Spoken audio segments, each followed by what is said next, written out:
할렐루야. 오늘 한 날도 은혜로 승리하신 줄 믿습니다. 오늘 저는 오순절 저녁기도 34번째 말씀으로 오늘 저녁에 함께 금요 성령 집회로 나누었던 열왕기하 4장 1절로 7절의 본문으로 기도는 어디서 나오는가? 능력의 기도, 하나님이 받으시는 기도는 어디서 나오는가? 라는 제목으로 함께 말씀을 나누겠습니다. 오늘 본문 여러분, 오늘 성령 집회를 함께 드렸던 분들은 기억할 것입니다. 바로 선지자 엘리사에 대한 이야기입니다. 엘리사는 엘리야 스승을 따라서 그 다음 사역을 인도했는데 그는 마침 선지자들 학교를 세우는 일에 집중합니다. 바로 그 중에 오늘 한 사건이 바로 그 제자들 중에 한 명이 죽습니다. 그러니까 그 아내가 과부가 된 것입니다. 근데 이 과부는 그 남편은 하나님을 경외했지만 대단히 가난했던 것 같습니다. 그래서 이 과부가 엘리사에게 간청합니다. 부르짖습니다. 내가 이제 남아있는 두 아들도 있는데 이 두 아들도 빚을 내가 준 사람에게 끌려가게 되었나이다 라면서 강청하게 될 때 하나님이 그 가운데 어떠한 역사를 이루는지가 본문입니다. 오늘 말씀 보면 첫 번째, 우리의 기도가 어디서 나옵니까? 바로 이 과부의 고난에서.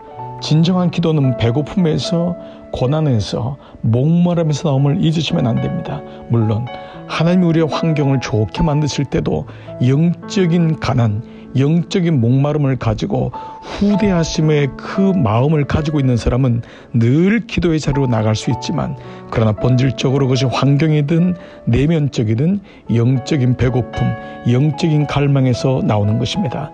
그래서 심령이 가난한 자가 복이 있는 것입니다. 첫 번째, 우리의 기도는 고난에서 나옵니다.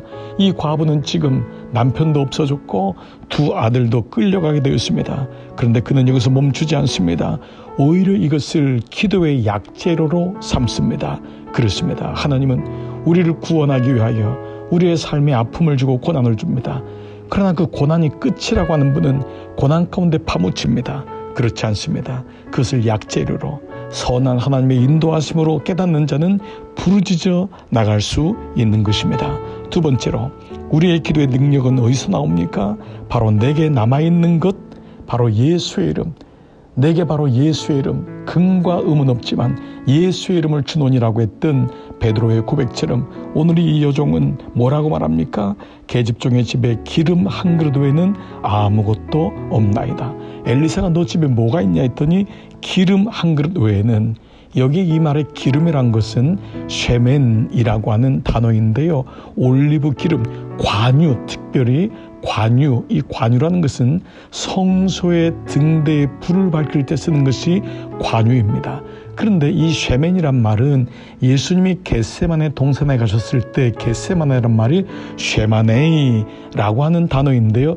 똑같은 어원입니다. 즉 올리브 산, 올리브들이 많은 산이 겟세마네라는 말이죠. 그런데 이스라엘 사람들에게는 이 쉐멘, 기름이란 단어가 네 가지의 차원이 있었습니다. 첫 번째로, 올리브 기름을 짤 때에 제일 처음 나오는 가장 귀한 것이 바로 최상의 기름인데, 이것은 바로 성소의 금 등대에 불을 밝힐 때 썼던 것이 바로 첫 번째입니다.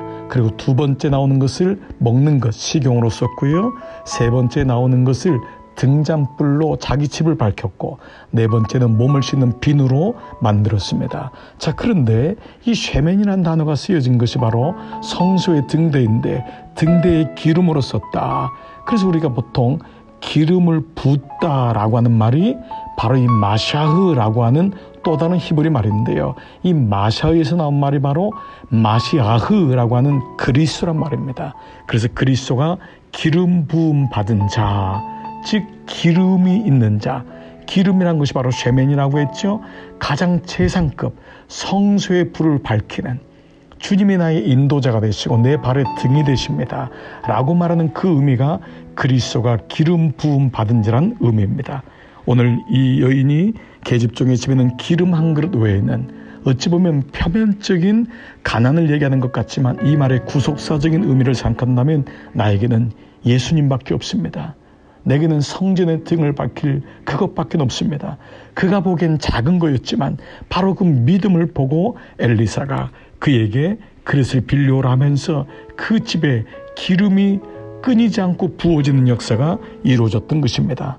바로 이것입니다. 내게 있는 것 예수의 이름만 있으면 우리는 얼마든지 기름 부음 받은 예수 그리스도의 이름이 있는 자가 되어 우리의 삶 속에 놀라운 구원의 길이 열리는 것입니다. 세 번째로 기도는 어디서 나옵니까? 바로 이 여인의 순종에서 나왔습니다. 3절에 엘리사가 이르되 너는 밖에 나가 모든 이웃에게 그릇을 빌리라.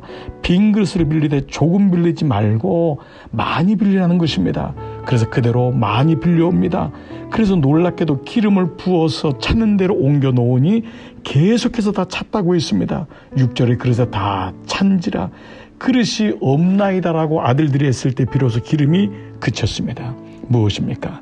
기도는 하나님이 이루실 것을 믿고 고백하면서 나가서 행하며 믿음대로 사는 순종에서 이루어지는 것입니다. 사랑하는 교우 여러분, 여러분의 기도는 어디서 나옵니까? 첫 번째로 우리의 기도는 고난을 재로 삼아 우리의 무능력과 연약함과 무릎 꿇는 데서 나옵니다. 기도는 바로 우리에게 남아있는 예수의 이름, 바로 그 예수의 이름, 작은 기름에서 나오는 것임을 잊지 마시기 바랍니다. 기도는 순종에서 나옵니다. 오늘 이 말씀을 묵상해 보십시오. 그리고 주님 앞에 겸손히 엎드리십시오. 한 걸음 한 걸음 말씀을 가지고 기도의 자리에 나가십시오. 오늘 한 날도 이런 가운데 주님의 기름 부으심이 함께 하시기를 주님의 이름으로 축복합니다. 아멘.